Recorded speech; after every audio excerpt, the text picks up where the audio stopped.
మిత్రులందరికీ శుభోదయం. నేను మీ హరి. మరి గత వీడియోలో పెర్స్పెక్టివ్స్ నుంచి క్లాసులు అయితే అవుతున్నాయండి. స్వాతంత్ర పూర్వపు కమిషన్ల గురించి వీడియో అయితే అవుతుంది. ఇది దానిలో రెండో వీడియో అండి. చాలా ఇంపార్టెంట్ బిట్లను ప్రస్తుత ఎగ్జామినేషన్ ప్యాటర్న్లో ఏ విధంగా అయితే అడుగుతున్నాడో ఆ ప్యాటర్న్ని చివరి బిట్లు అయితే మీకు అన్ని కూడా ఆ విధంగానే కనిపిస్తాయి. 110 బిట్లు తయారు చేయడం జరిగిందండి.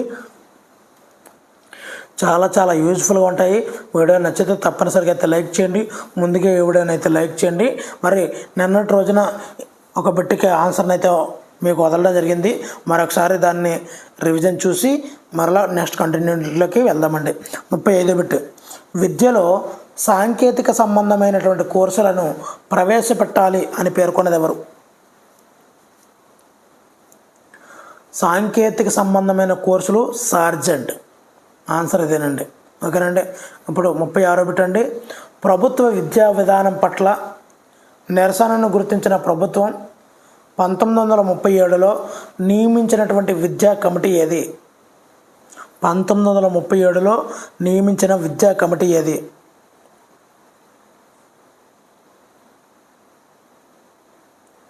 ఆన్సర్ ఆప్షన్ 4 ఎయిడ్ వుడ్. నెక్స్ట్ పెట్టండి. 37వది. ఉపాధ్యాయ శిక్షణా సంస్థలను స్థాపించి వాటిని అభివృద్ధి పరచాలి అని పేర్కొన్నది ఎవరు? ఉపాధ్యాయ శిక్షణా సంస్థలను స్థాపించి వాటిని అభివృద్ధి పరచాలి అని పేర్కొన్నది. Answer option 4 Sargent commission. 38వది. ఉచిత నిర్బంధ విద్య కోసం లెజిస్లేటివ్ కౌన్సిల్లో తీర్మానం పెట్టినటువంటి మొట్టమొదటి భారతీయుడు ఎవరు? ఉచిత నిర్బంధ విద్య కోసం లెజిస్లేటివ్ కౌన్సిల్లో తీర్మానం పెట్టినటువంటి మొదటి భారతీయుడు గోఖలే. 39వది.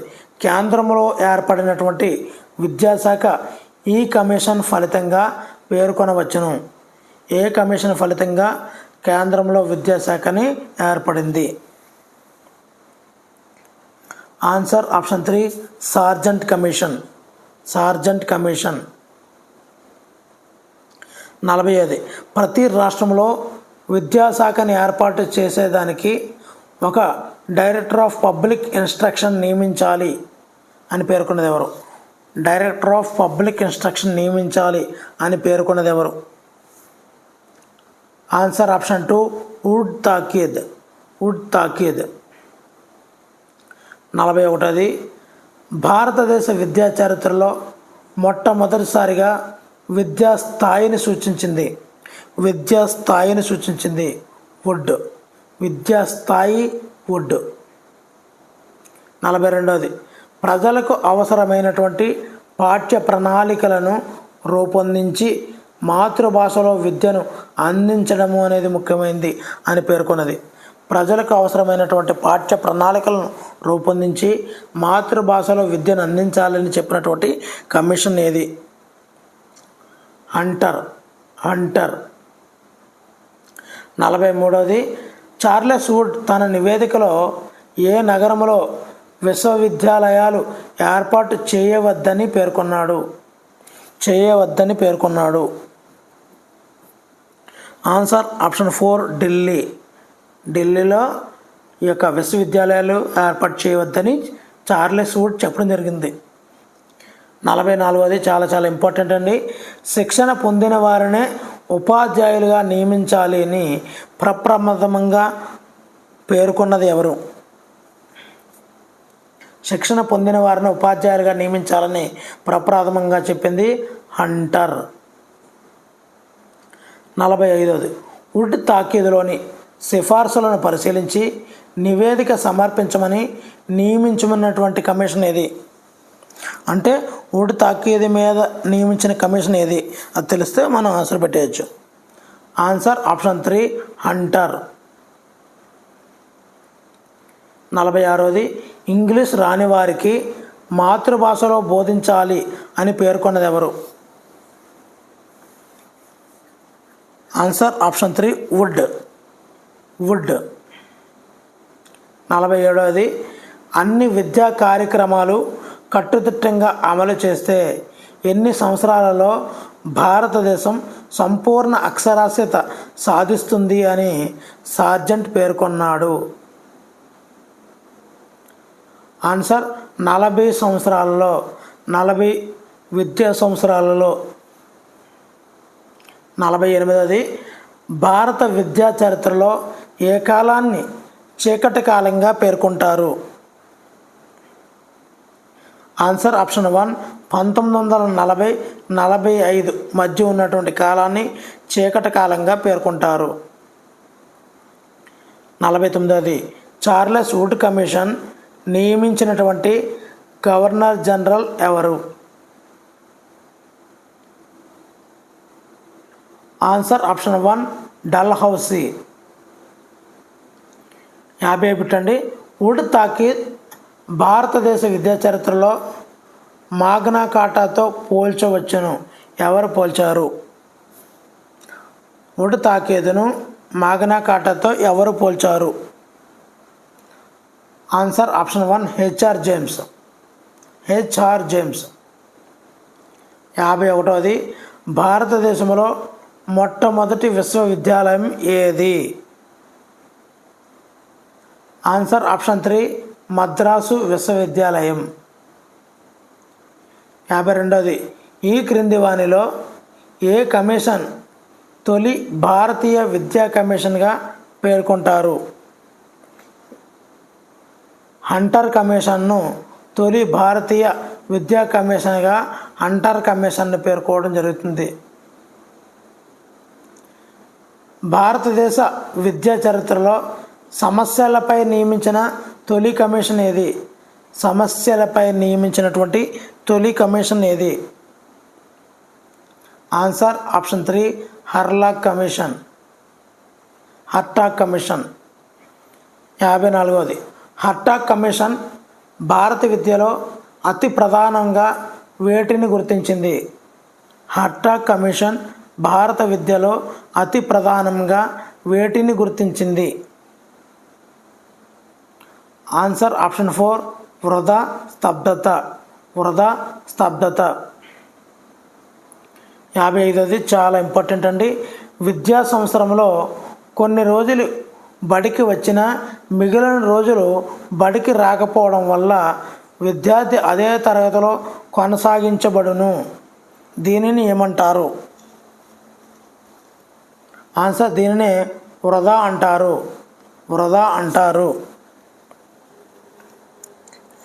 విద్యార్థి రోజు బడికి వచ్చిన నాణ్యత సరిగా లేదని అదే తరగతిలో కొనసాగించడాన్ని ఏమంటారు? చాలా ఇంపార్టెంట్ అండి. మరి నాణ్యత లేకపోతే స్తబ్దత ఏర్పడుతుంది. 57ది, ఈ క్రింది వానిలో హర్టాగ్ ప్రకారము విద్యా సమస్యలలో పేర్కొననిది ఏది? ఆన్సర్ ఆప్షన్ 2 చదువుకున్న నిరుద్యోగం తగ్గింది అనేది పేర్కోలేదండి.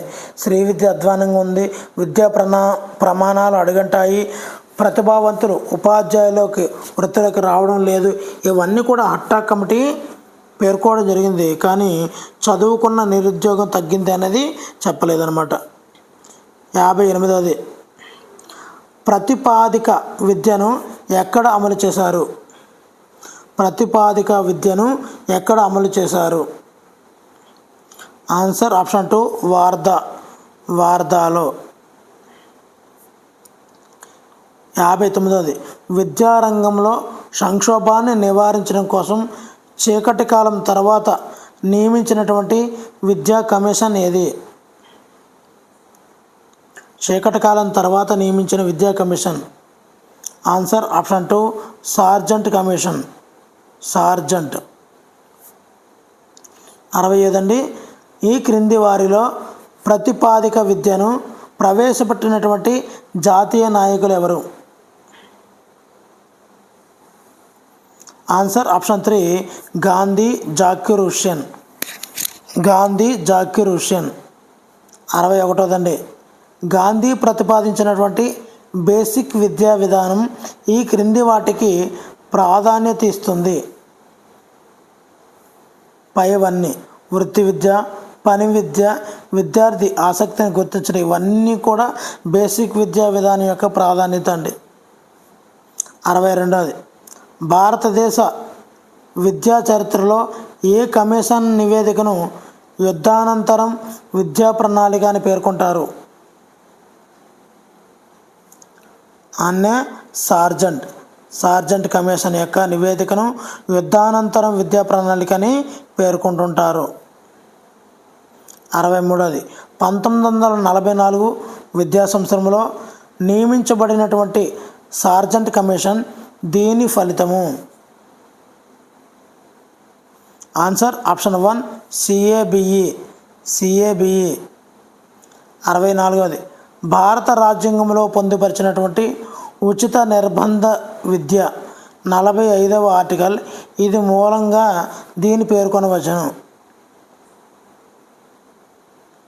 ఆన్సర్ ఆప్షన్ 1 గోఖలే తీర్మానం. 65వది, CABEను విస్తరించుము. Answer central advisory board of education. 66వది, 1929లో కేంద్ర విద్యా సలహా మండలిని రద్దుపరచడానికి కారణం? ఆన్సర్ ఆర్థిక మాంద్యం రావడం వల్ల కేంద్ర విద్యా సలహా మండలిని రద్దుపరిచారు. 67వది, విశ్వవిద్యాలయ విద్య మినహా మిగిలిన విద్య అంతా రాష్ట్రాల మార్గదర్శకత్వం క్రింద ఉండాలి అని సిఫార్సు చేసింది ఎవరు? Answer option 3 Sargent commission. 68వది, ఈ క్రింది వానిలో విశ్వవిద్యాలయ కమిషన్ సిఫార్సు కానిదేమిటి?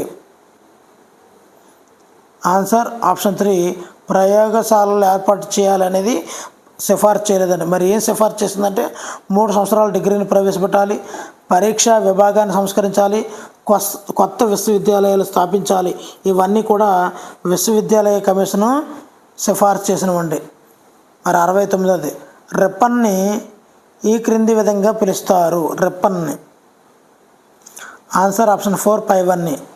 జనగణన పితామహుడు, స్థానిక సంస్థల పితామహుడు, భారత విద్యా కమిషన్ స్థాపకుడు. మరి ఈ వీడియోలో చివరి బిట్టుగా చూద్దామండి. ఈ క్రింద పేర్కొన్న విషయాలలో ఉడ్ తాకీదు ఫలితం కానిదేమిటి? దీనికి ఆన్సర్ తెలిస్తే తప్పనిసరిగా కామెంట్ చేయండి. మరి ముందుగా ఈ వీడియో నచ్చితే తప్పనిసరిగా లైక్ చేయండి. ఇలాంటి మరిన్ని వీడియోల కోసం ఛానల్ సబ్స్క్రైబ్ చేసుకోండి. Thank you for watching. Me Hari signing out.